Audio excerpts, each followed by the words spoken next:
Hi there.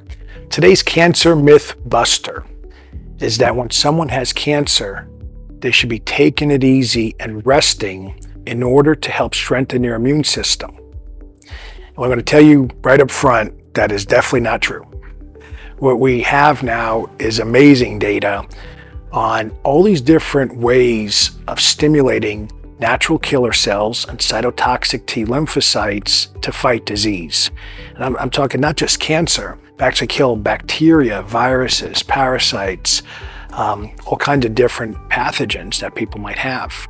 So what we did at Cosenta is we started sampling blood from a variety of patients, started around 2019. And the reason we were doing it is we started seeing really impressive outcomes that as people exercise a certain way, their energy level improved, their tumors were shrinking, their strength was getting better, like just a lot of really wonderful benefits. We've had people as old as 96 years old, in wheelchairs and now walking. We've had a number of patients that weren't able to walk, and within days to weeks, they're walking just fine.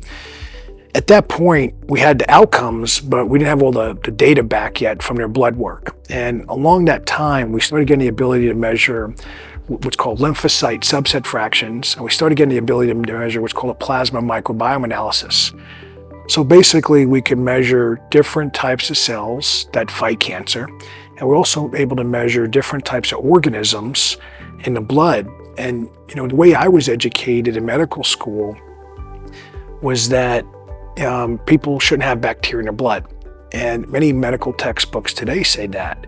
We now know that's not true. Now with all the advances in the microbiome, or I should say the Human Microbiome Project, we have all these newer methods of measuring organisms throughout the body.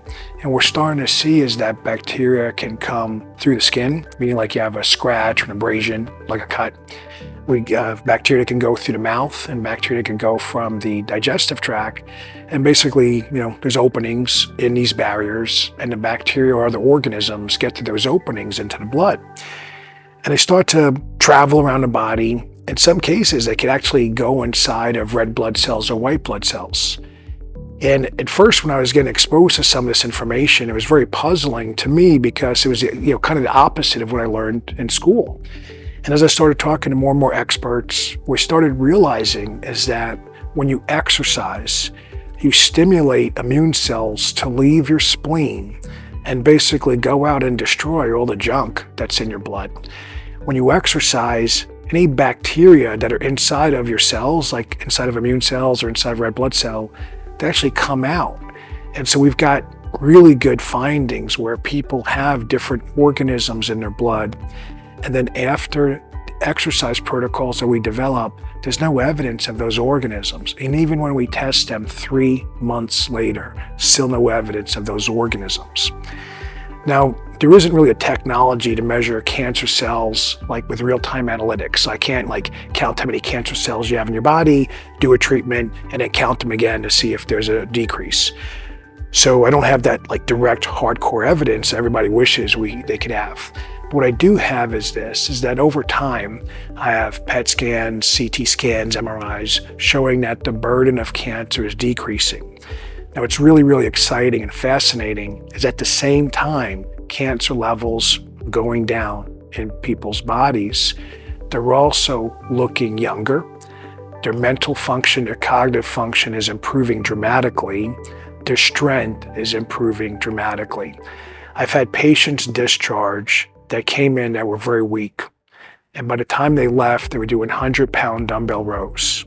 If you ever go try to pick up a 100-pound dumbbell. It's really heavy. It's very difficult to do.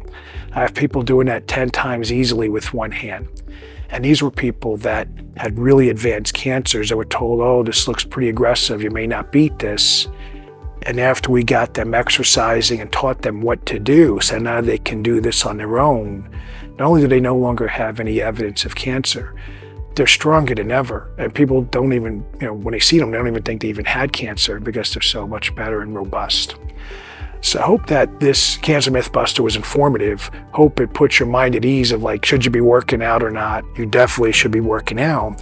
but you need to be working out, at least get started under the guidance of someone that's competent, so you can get some cool pointers and get some shortcuts like what to do to get results faster.